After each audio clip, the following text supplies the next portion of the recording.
Court is now calling City County versus Amber McHenry, case number 24 TRD 819.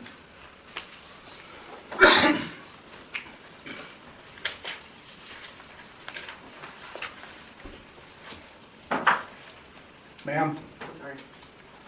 I'm just trying to get my stuff situated so it's right here. Take a seat I have a in question. this blue chair. Do I have the Sit down. Do I have the same rights? You want me to hold you in contempt? Sit down. In that blue chair. Do I have the Sit same down. rights there? One more time. Sit down.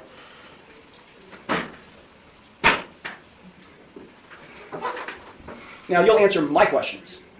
Got it? Did you understand all of the rights and plea options that I explained to you? No, I do not understand. Okay. Then I will enter no plea to the charges filed against you. Well, let me just explain to you. You are charged, and I do have a signature on the citation that shows you've been served.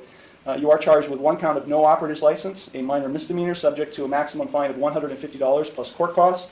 You also are charged with 1 count of expired plates, also a minor misdemeanor subject to a maximum fine of $150 in court costs. I will enter no plea to these charges against you. You already have a pending. You already have a pending. I object. What do you object, Ms. Mann? Because I did not enter that plea. Okay, so you tell me how you would like to plead: guilty, not guilty, or no contest. I'm not.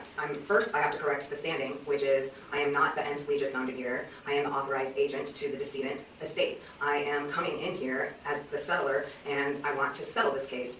I have sent in a paper that is my declaration and affidavit of what I want to do, which is to settle the case. I am willing to surrender the person to the court for mutual consideration.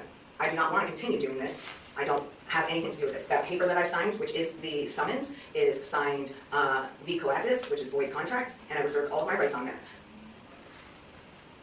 So, is the court willing to give me mutual consideration today or not? I will enter no plea on your behalf to these charges. I've given you 3 plea options to plead.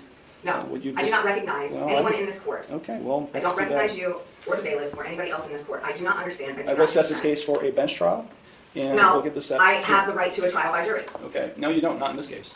Yes. Now, these are not jailable offenses, ma'am. You don't have a right to a trial by jury in this case.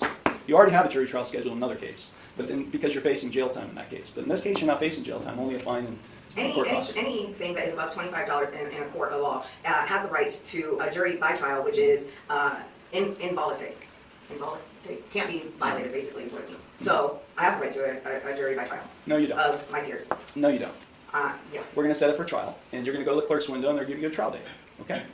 So Then I'm just going to surrender the person to the court because I'm not coming back. I don't know what that means. You do know what that means. I don't know what that means. I am not the ens legis non debitor. I don't know what that means either, ma'am. I've been practicing law for 36 years, and what you just said to me has no meaning to me whatsoever. So, great. Yeah. So ma'am, if you don't leave the courtroom, and if you don't go to the clerk's window to get a trial date, I'll have you arrested and hold you in contempt of court. With what contract?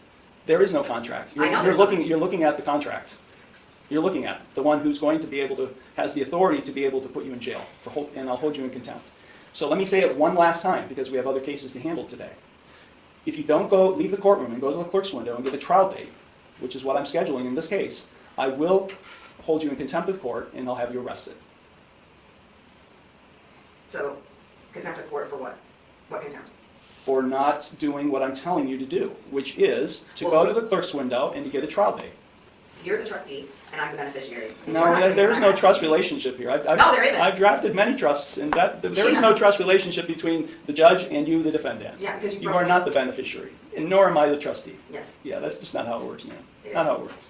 You either go to the clerk's window now and get a trial date, or I'll have you taken into custody now. You got it?